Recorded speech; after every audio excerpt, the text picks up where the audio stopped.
Tonight's Bar Rescue, Raising Arizona. Don't miss it. You're tuning into the destination for TV superfan discussion, AFTERBUZZ TV. And now, let the buzz begin.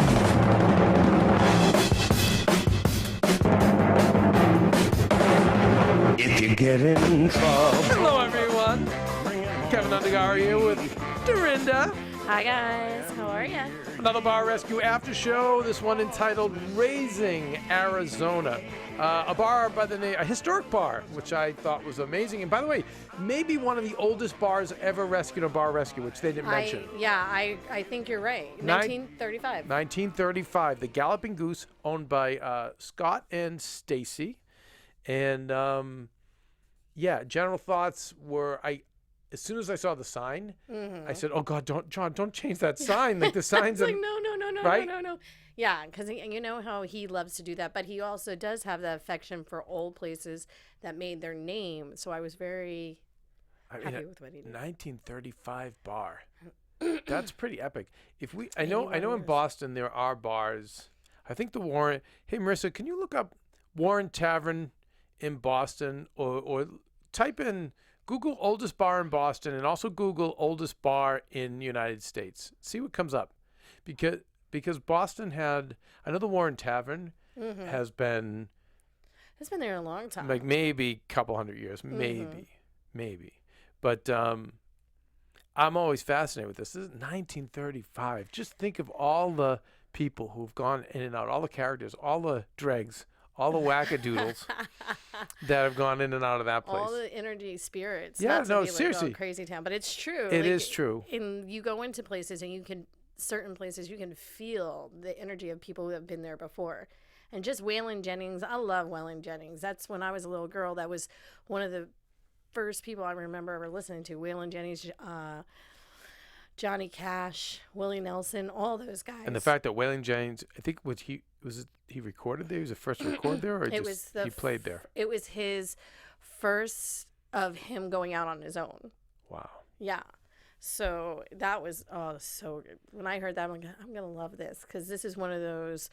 It has history to it. Right. Not a lot of these bars that we see actually have history, and this does have it. Has the history, and also the Warren Tavern also has history. Yes. How long? Charlestown. Founded in 1780. Oh wow. Wow. Yeah, was rebuilt after the British Army had burned down the town in the Battle of Bunker Hill. There you go. Damn. Oh wow. It's like I don't know if you've ever been to Annapolis too, because Annapolis was big with the Revolutionary War, and a lot of those bars have history. And you walk in and you can feel that history there too. I had a friend who wrote a script called Shots. It never got produced, and you'd love this as a producer, Dorinda. But it was that's what it was. It was one bar, because he figured, listen, we can shoot this one location film. We'll take one bar and we'll just redress it. So it was a bar that was 60 or 70 years old, and it was all the different stories and the people. Right? Pretty cool. I love that. Right? That stuff I like. Right. Well, again, like you said, the spirits, just everything. But unfortunately, Scott has run into hard times. $370,000 in debt. Yes. And their best month they made $80,000 a month, I believe that, and they're losing $2,000 a month now. But Scott, this is he parties a lot, but then he cheated, right? He cheated. He had this, and he now has the scarlet letter in town. I guess Yeah. He cheated on the wife, got the new girl pregnant. The wife leaves town. Then he talks the wife to coming back, and the wife's so good, she's raising the stepdaughter, right? That he had out of wedlock. Amazing. But you're right. The bigger point here is the fact that Scarlet Letter, in the town, not popular. Not popular at all. And then he also had a chip on his shoulder too, because you could hear him blaming the wife for not being there. Oh my God! I was so angry watching it, so like clenching my fist. So here we go. So let's start with John's doing his early recon, and he's got the wife in there, and the wife's explaining everything. And we look inside, and we see that the only reason Scott's not doing anything, I can get a half a cigarette, and it's all about smoking. Yes. Sitting around. he went in to cook for himself. So he was gracious enough to do that. And then we get to see the bar. I don't think we've seen a weaker bar in Bar Rescue, like physically speaking. Yeah, physically. For the actual bar.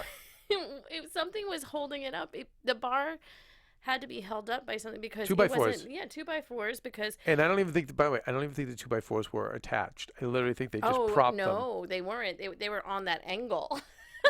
Oh my God. Dude, that's what kept it. That's what kept that bar from falling over. And John just hearing all this, and you know John just loves. He's a protector to women. He just doesn't like that stuff, you know. And so you could see he was getting so angry, and he went in, and it was interesting because John went at him. Well, before John went at him, John went at him, and I thought it was going to get physical, and I was surprised that it went down the way it simmered down the way it did. Like John almost backed off a little bit, and I feel like John saw something in him we didn't see. No, yeah, there was this. I also think not that because John was in the bar business and he was married before, and it did not work out for reasons I don't know. I could care less of whatever happened, but I think he saw a little bit of himself in that guy losing his family. Gotcha. In the bar business, and he didn't want to see this guy lose his family. Because he attacked him pretty hard, and then at something he just seemed like he backed off a little bit. And I remember, and I know, knowing now the show as well as I do, we know that okay, he's seeing something we don't. Like he's seeing something we don't in this guy, and he's seeing that there must be another way to reach him. But you know, it was amazing that the husband turned it on the wife. Oh, yeah. I mean, it's classic, right? Of like that narcissistic. She's not here. She's never here. She doesn't do anything. Oh, she doesn't do anything? She's only raising your kid and your mistress's kid. Right. That's all. But she doesn't do anything. How would she know? That's narcissist and codependence. Oh, yeah. See what I'm saying? And but you just anyway. I'm like, I'm sure a lot of people were screaming at the TV when they saw that. And it's that whole thing. You open up a bar and you think you're going to have a fun, good time. This is my new party place. This is everything I ever wanted. And you're not even looking at it as a business. So I think it's like, he goes, I just thought the money would just keep rolling in. Yeah, clubhouse mentality. Yeah. And we'd be okay. Yeah. And if you see some of the people he was like, I don't know if you were looking closely at the people he was interacting with, his friends. Oh, yeah. They look like a rough bunch. Oh, yeah. Yeah. I don't think that, anybody's going to high tea anytime soon there. Yeah. Yeah. We bring in the radio expert. Well, Okay. the radio DJs, they come in, and what stood out for me during all that exchange, well, there's a few things. We had the exploding burger. That burger. Oh, my God. Oh, my God. It's like the bread. Everything just kept falling. And yeah, you know what it is? Because it's like when you have that frozen briquette. Yeah. Like, and something that like for a long time, that's gonna be like rock hard and slide right out. And then when the bread's like that, it's usually because it was frozen for a long time and it's old, and then just And to see and then overstuffed with pastrami and just everything else. And there's something we'll get into when we go into like the stress test and everything, because when I saw that, then when I heard that their breakfast business does really, really well, I was kind of perplexed by it. Well, remember if you saw in one of the Podbusters, the Podbusters we say all the time, those take place during the commercials. Yeah. But in one of the Podbusters, John was looking at the map, and there's no other bars really in the area. And there's only one. He said there's only one other breakfast place. Oh, okay.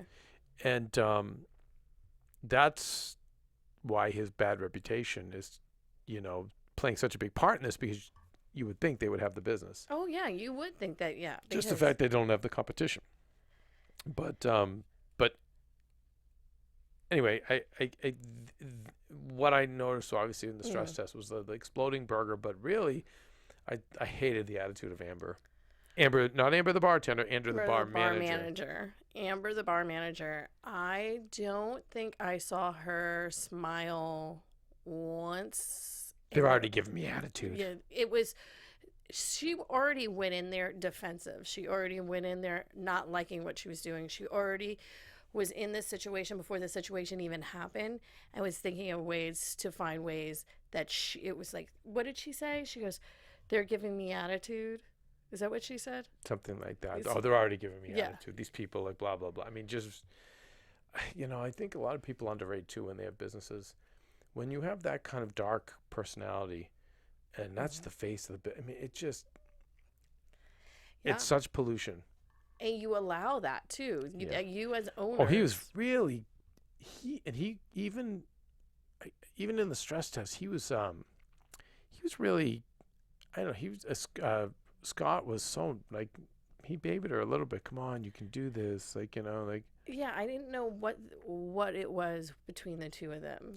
Uh-oh. What do you mean by that, Dorinda? I don't mean it like, I don't even mean it like there was something going on, but there was something of like either an older brother kind of thing or something of a closeness.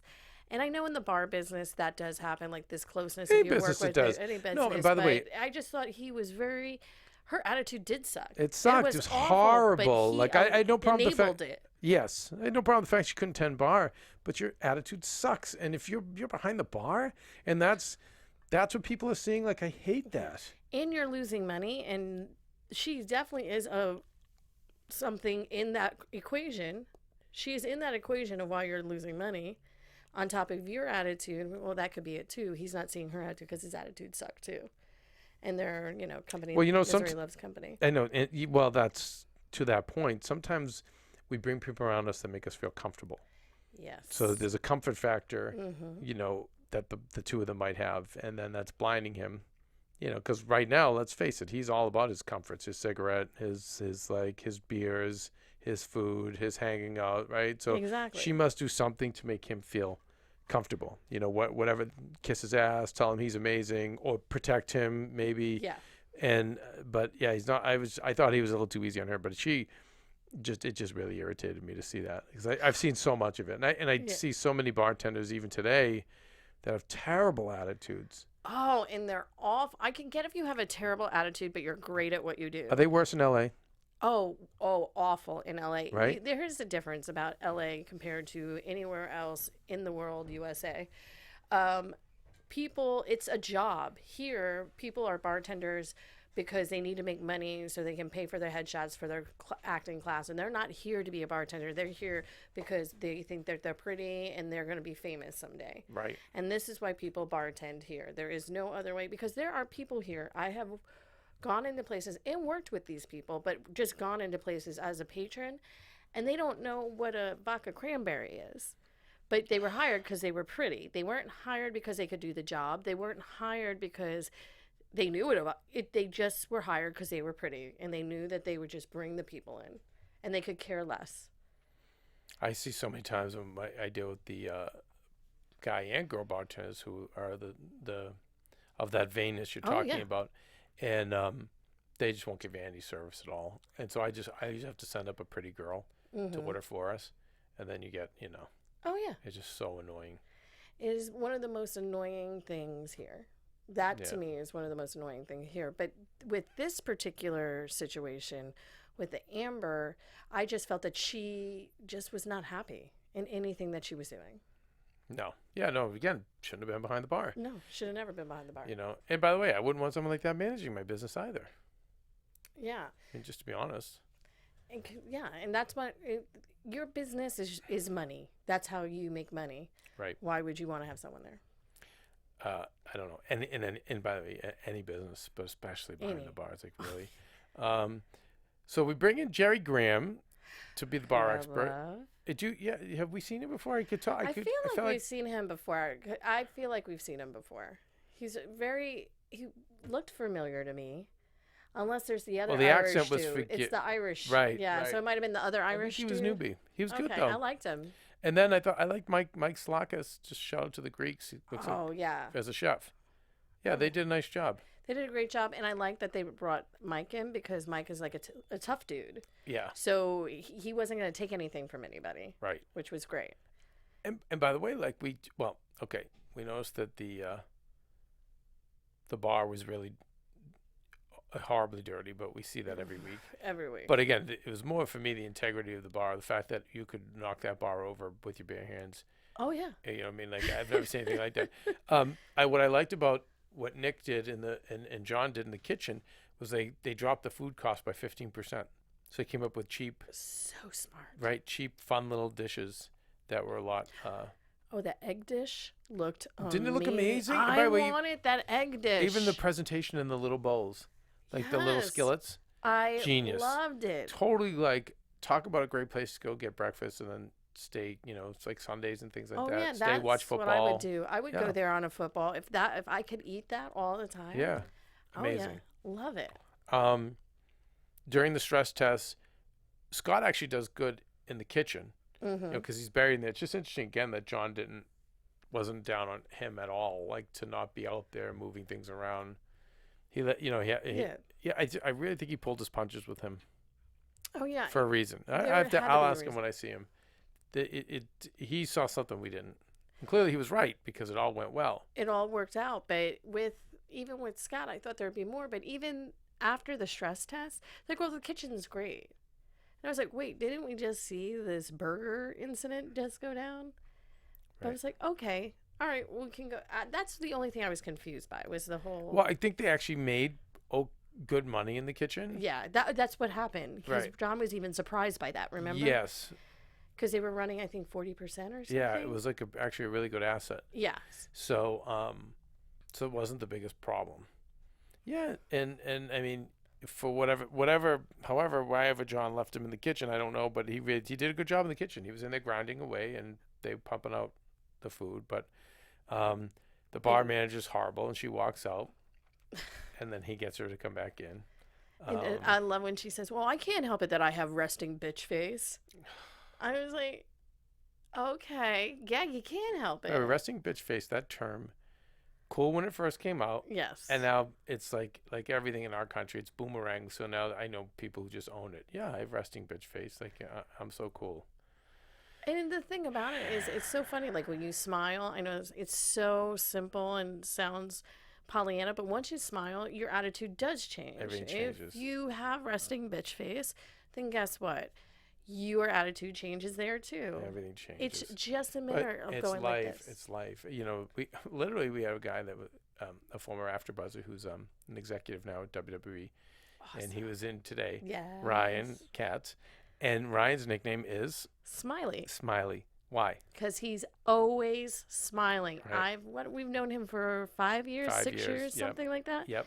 Never have I seen him, even on a bad day, without a smile on his face. Big smile and positive, and he worked that company's really hard, but they love him because he just always emotes that energy.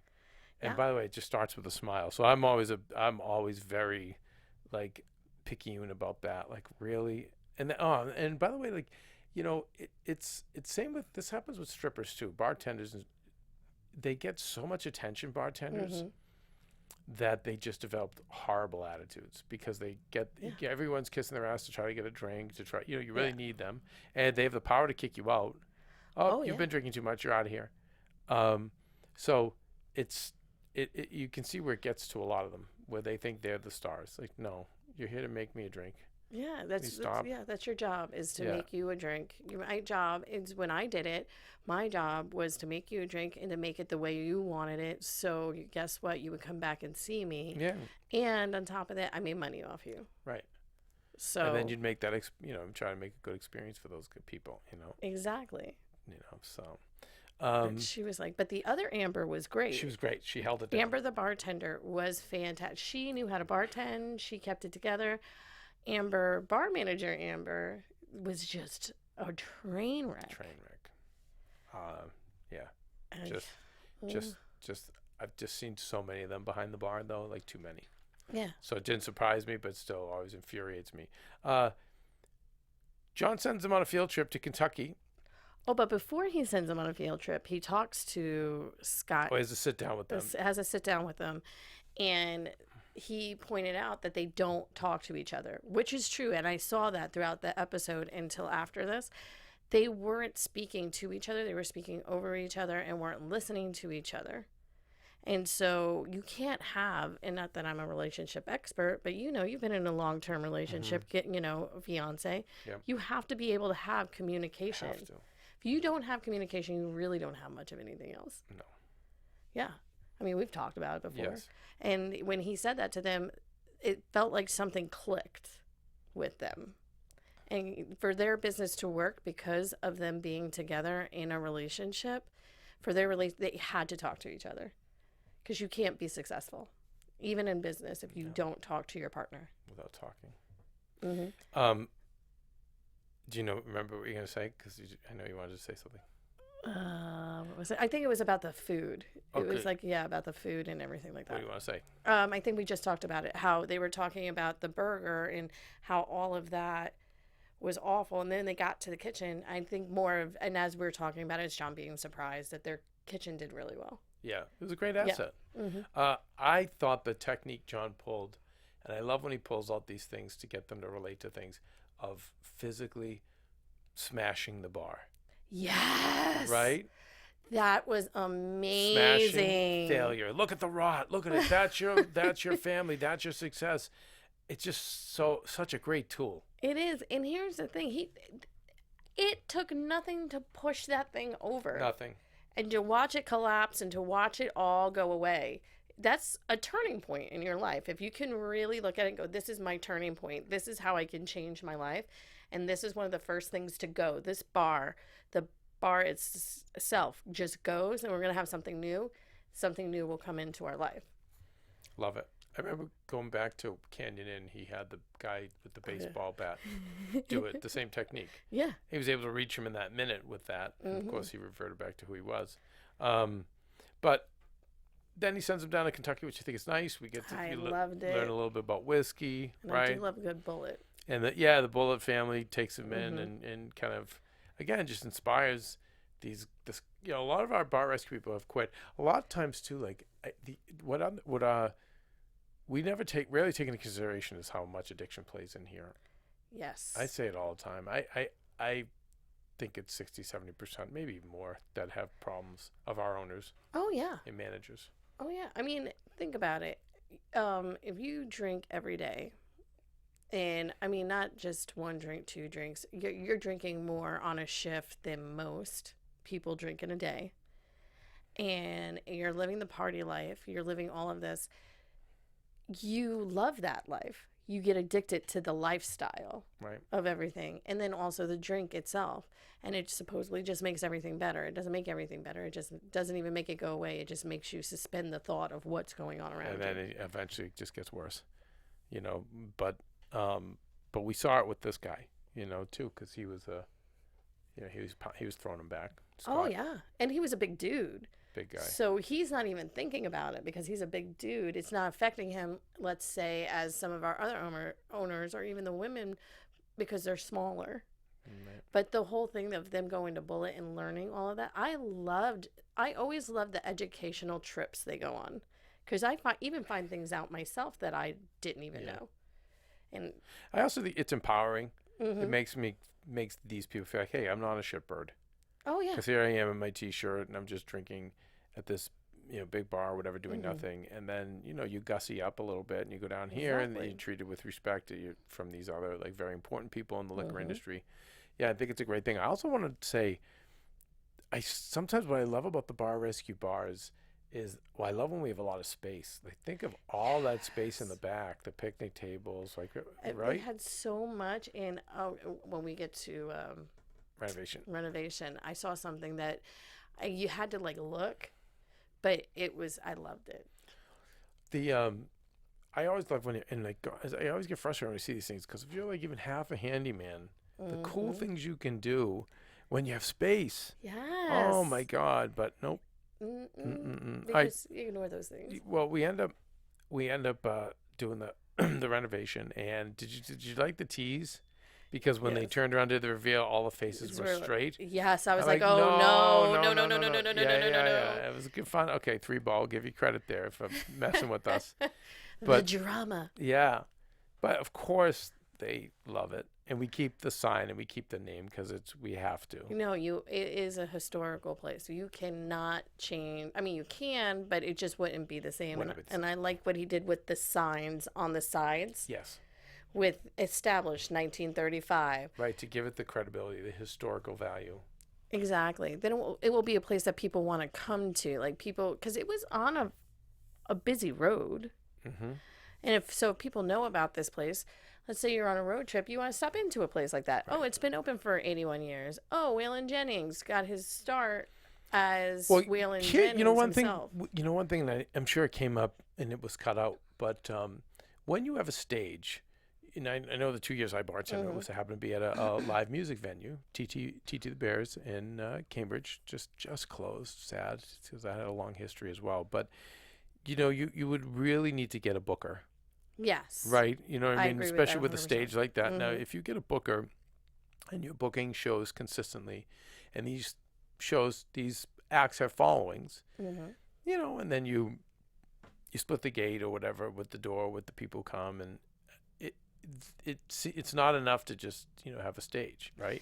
Yeah, and have someone, even like going back to last week's episode when them having a stage also, just having someone come in and just get up on the stage and play. No, you need to, that's also a different kind of business, because you want to have someone that's coming in has a following and has people that come, because you know what, that there could be one person in that crowd that loves that place so much that they're going to come in and they're going to want to come to this place all the time. That's right.